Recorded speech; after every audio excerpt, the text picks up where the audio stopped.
O Flamengo tem o gol marcado e o Flamengo tem uma batida do Luiz Araújo no finalzinho do jogo. E não tem mais chances claras de gol contra o Internacional, que também não cria chances claras de gol. Até por ser um mata-mata de Copa Libertadores, as coisas tendem a ser assim. Ainda assim, me pareceu um Flamengo um pouco abaixo do que pode entregar com bola. E talvez também não seja exatamente o que o Felipe Luiz quer entregar, se propõe a entregar. Ele quer entregar um time muito de densidade física, de muita pressão, de domínio, de posse, mas não um time que finalize 30 vezes e deu show no Maracanã. Talvez não seja o que o Felipe Luiz quer fazer.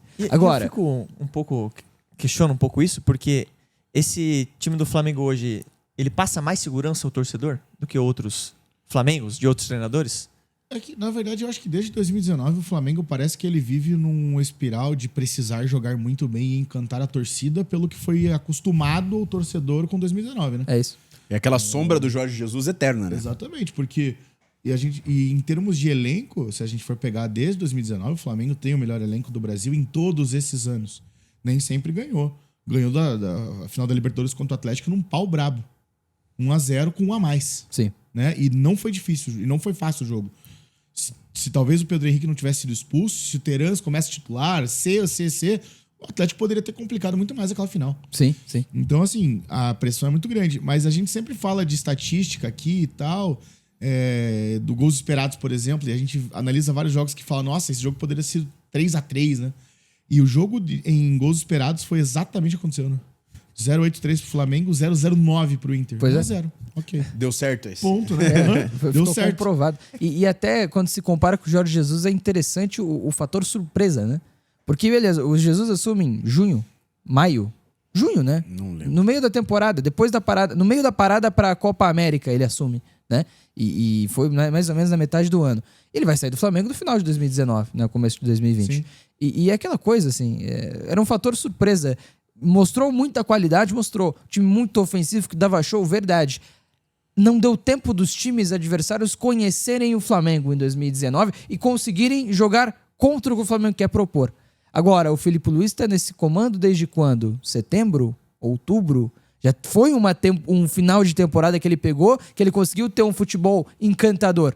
Já foi o fator surpresa do trabalho do Felipe Luiz. O tempo, agora ele tem que trazer consistência. E esse Flamengo traz consistência. Tite saiu dia 30 de setembro.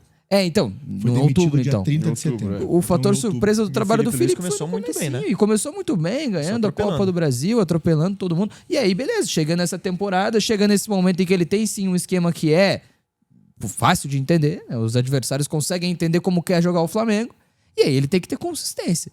E a consistência tá aí. É um jogo que não é tão bom, é um jogo que não é tão brilhante do Flamengo, mas é 1-0 com vantagem pra jogar no Beira-Rio. Agora, é lindo de ver? Não, mas não tem que ser. Talvez não tenha que ser sempre lindo de ver o Flamengo jogar. Se for consistente, o Flamengo provavelmente vai ganhar um título, vai levar algum dos campeonatos. O brasileiro é líder, na Copa do Brasil caiu, né? Mas na Copa Libertadores tem vantagem pra pegar o Inter, assim. E é legal porque o Bruno Henrique é o grande personagem, né? O Flamengo, a gente vai fazer vídeo, inclusive, aqui no canal. O Flamengo teve um PPDA, né? Que mede a pressão feita, quanto menor, melhor, de 2,7. No primeiro tempo, né? Contra o Internacional. Não trocava 3 passes. Meu irmão, é muita coisa. O Inter não fazia 3 passes sem uma ação defensiva do Flamengo. É um negócio inacreditável. É um número muito alto. E o Internacional se colocou pra trás. Mas se colocou pra trás também porque o Flamengo pressionava demais. E aí faz o 1-0 com o Bruno Henrique e depois passa a não precisar ter tantos caras na última linha do Inter. E aí começa a construir com 3 zagueiros, o Alexandre segurando, e 2 volantes. E dessa maneira, o Flamengo conseguia ter muita gente na construção da jogada, manter a posse da bola, e aí sim o Inter começou a sair, o Inter começou a se colocar mais à frente no gramado, começou a ter um pouco mais da bola, o que era bom pro Flamengo. Então o jogo não saiu do controle do Flamengo em nenhum momento. O Inter 0,09 de gols esperados é muito pouco. É uma atuação muito segura do Flamengo. Não foi bonito, mas foi muito seguro. E até para corroborar um pouco com o que você está falando, tô no posicionamento médio da equipe do Flamengo aqui. Sim. Não dá para ver muito bem, mas vou falar, né? Léo Ortiz, Léo Pereira e Alexandro fazendo a saída em 3. Emerson Royal quase como um ponta. Sim. No meio campo, é até engraçado, porque você tem o Jorginho e o Alan lado a lado, com o Plata bem pertinho deles na frente. Isso que e o aí Plata você tem em o teoria é o Araújo, ponta direita. Sim. Então, aí você tem o Araújo como um meia direita e o Samuel Lino bem aberto. Na frente ali você tem o Bruno Henrique. Então é exatamente isso que você falou. Só que existia uma variação grande. É que o Vinci trouxe para o contexto pós-gol. Sim, sim. Que daí você deixa mais organizadinho ali. Mas antes, o Jorginho muitas vezes desce pra fazer esse 3. Tanto que na Sim. anotação lá eu coloquei muitas vezes o 3-3-4. Que não virava um 3-2-5, virava um 3-3-4, porque o Alexandre não ataca a última linha, ele fica no meio termo. Exatamente. Mas quando o Jorginho desce, vira um 3-3-4. Então, ele tem até certas variações. Mas eu acho que o Flamengo talvez... É que o que você falou, passou aquela parte que encanta, né? Que agora, então, ele precisa criar mais variação, talvez. Porque senão fica mais previsível. Você veja, a partir do intervalo, o Roger consegue corrigir. E é sempre aquilo que o Dalk fala, né? Do outro lado tem um adversário, né? Claro. Cara? Assim, você olha pra E o escalação Internacional, do Internacional, você vê um time de qualidade, né? Rocher, Aguirre, Vitão, Juninho e Bernabé. Excelente linha defensiva. No meio campo você tem o Thiago Maia, que pra mim é um bom volante. Você tem o Alan Rodrigues, cara. Esse cara Bom tá me jogador. chamando muita atenção. Muito Ontem ele bom. me chamou a atenção. Tecnicamente muito bom, dinâmico. Cara, assim, realmente a gente até fez uma comparação no vídeo de análise aqui com o Aguirre, com o Arangues.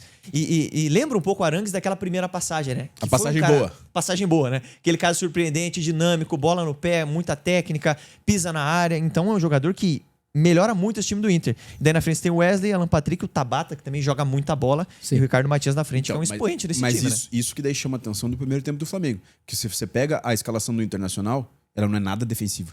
Nada defensiva. Tudo bem. Uma coisa é escalação, outra coisa é postura dentro de campo. Sim. Achei que o Inter foi mais reativo e se preocupou em jogar mais com a linha baixa. Mas você pega a escalação e não é nada defensiva e mesmo assim o Flamengo conseguiu empurrar e impor seu ritmo.